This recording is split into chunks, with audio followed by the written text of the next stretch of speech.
Hey, it's Mr. Johns. Welcome to this edition of Lego Mountain Downhill Diecast Raceway. Still just in the early stages, very early stages, and it's so hard for someone like me who wants to just race. And I've already kind of done some of the things I shouldn't have done, which was to put the Lego buildings in, which are very delicate. And now I have to go and do the background behind it. So yes, I should have done it the other way around. It's a lesson in patience, which I don't do very well because I want to get to the fun stuff. But yeah, if you're building your own, big or small, lay the foundation first. Get your background stuff in. Get your bench work done. Now the problem is mine is like three tracks thick, and with the third downhill section, it's very difficult for me to reach the back. So I have removed that third section and I'm starting to do some background. So this shot is just a street that I had to put in because two of the Lego buildings are corner buildings and you have to have them, you can't cram them next to a flat side of a building. So this ended up being a pretty good place for me to display my collection of Speed Champions Lego cars as well, which is really cool. I love them, and they are the appropriate size to a Lego minifig. So I picked up some Lego flat pieces the other day at Bricks and Minifigs here in Boise, Idaho. And I had to get these two characters. So it's been a while since I've picked up a minifig. So I picked up the corncob guy, which is it's even more hilarious that he has a mustache. So it's it's clear that it's not a child in a costume. It's an adult, which is funny. And then the cowboy riding a horse, but his legs are the back legs of the horse, and so that's kind of funny too. So the appropriate place was to put him in front of the movie theater because maybe they're characters in the movie, maybe they're famous, maybe there's some kind of costume party going on. We don't know. If we look at the top of the Ace Brickman Private Detective building, just adjacent to the hotel, you'll notice a superhero is on the prowl for bad guys. The cafe, a very happy and highly caffeinated construction worker exiting the cafe, and the sanitary worker out front brushing sweeping the sidewalk, and it needs a little more sweeping, and then he's emptying that into the trash can, of course. So here's a couple of the cars that I've added. So it's not a through street, so I need to figure out something, maybe a dead end sign or something, but and these guys are all dressed up. They've got their racing gear on and their helmets, and so it's like they're on the way to a race or something, but they've stopped to watch the downhill diecast race happening. Oh, and if you look carefully, up above the cafe, you'll see somebody breaking in. He's got a large crowbar, and he's climbed up the side, and he's breaking into the top. And so perhaps the spidey senses are tingling, and that's what he's focusing on. So this is a view of the second downhill, looking back up towards that intersection with the cars and the movie theater. Great view all the way down. These are not all the buildings. They've got a couple more to put in here, and that's pretty much it. I thought I had a ton. Still a ton, but now I need more. Oh, no, I can't do it. So up above, luckily, there's really no room for buildings, but this third section, I think I'm going to go wide. So let me explain. The upper section has a skinnier piece of wood shelving that I painted black, and there's just enough room for the 10 by 10 Lego flats base plates with a little bit of black showing on both sides, and probably there's no room for buildings, but there'll be room for spectators and trees and some other things up there, but not buildings. And then with this wider section of wood here, it was just about perfect for the Hot Wheels track and the buildings. And then the third section shooting down, I really don't know what I'm going to do there yet.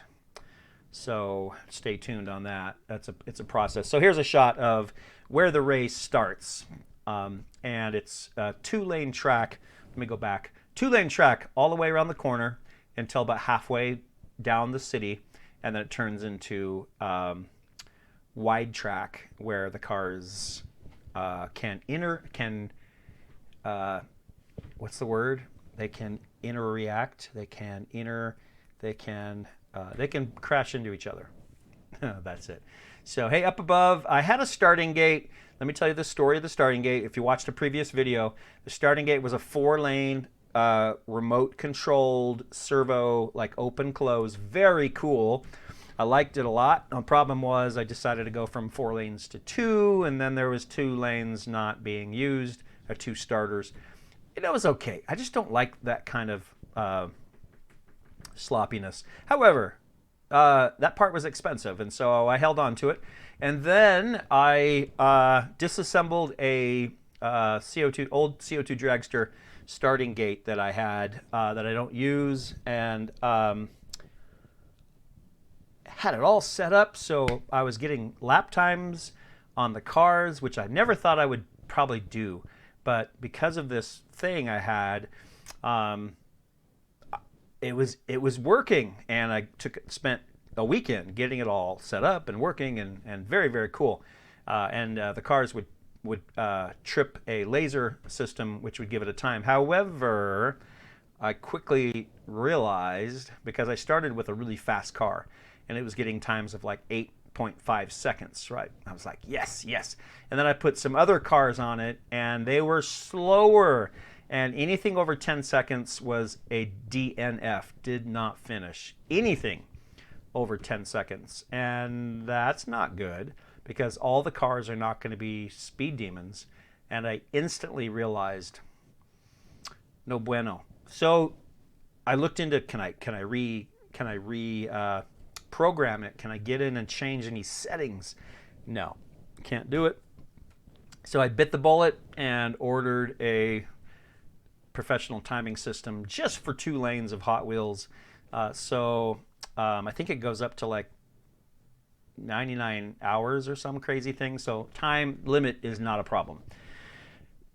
But because that's being shipped from overseas, I really can't, I don't know, I can't put the track in very permanently yet, because I'm not really sure how that's going to connect and how it's going to fit. So working on that. All right, here's another top view of that intersection, just kind of a flyover with the drone. This is a corner section, the 2-lane 3D printed corner that I've run several cars through this. Just fantastic. Love it so far. And then what you can see I worked on in the background here, again, should have done this first. Blue base plates for the sky. It's a bright blue sky day in Lego City. What am I going to call this place other than Lego Mountain Downhill Diecast Raceway? But it's got to have it. The town has to have a name. Anyway,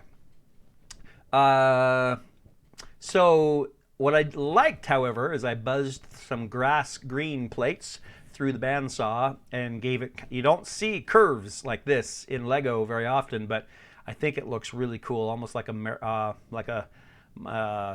Super Mario Brothers kind of world. That's what it reminded me of. I wanted to put in some mushrooms and some blocks in the sky and a little Mario, it's a Mario, jumping through the sky, but I don't think I will, because this is not Mario Brothers. This is Legos. Maybe Lego Mario Brothers. Food for thought. So what am I going to do with the rest of it? I don't know. Do I need to paint the wood from light blue to dark blue now? I don't know. I'm working on it. This is the last section, which now is just a collection of junk as I'm working on the other part. So here's the upper section. I just did this just momentarily ago.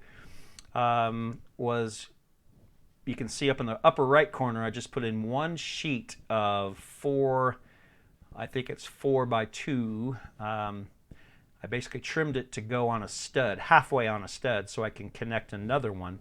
You don't want to It was longer, but I didn't want to cut it and have it hanging. You don't want to have two pieces that come together hanging with no stud. That's a bad idea. So I don't want to put a new stud in. So it is better to just cut this short.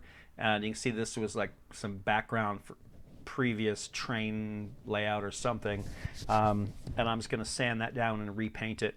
So this will be up above, 2 feet high. There's about another, 4 feet high. There's another 4 feet up to the peak of the roof, but I don't need to go that high. All the camera shots and video will be zoomed in, I believe. That's my goal.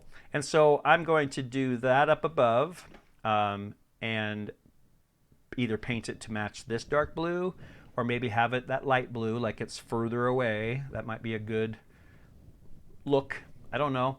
But this background here is just blue. So I think that's going to look pretty sweet. And so basically I just wanted to give you a quick overview of what's going on Lego Mountain Downhill Diecast Raceway. It has really been fun, and it's a great merging of two of my hobbies, Lego buildings and the cars, as well as Hot Wheels. And so it's perfect. I was so excited when I thought of it. Was like, hey, what's my theme? Hello, I have some Legos. So it becomes Lego Mountain. So hope to my next, I can't do scenery forever. I mean, I don't want to spend months and months and months just doing scenery. I've got to start doing races. That's the whole point. So, however, you can't really do a race down to the finish because I'm in the middle of construction. So I might just do some races halfway, just because, right? You have to do races. I got to start doing races. And my goal is weekly races, weekly videos, and we'll go from there. So check in later. There's my update for Lego Mountain. For now, Mr. Johns is out.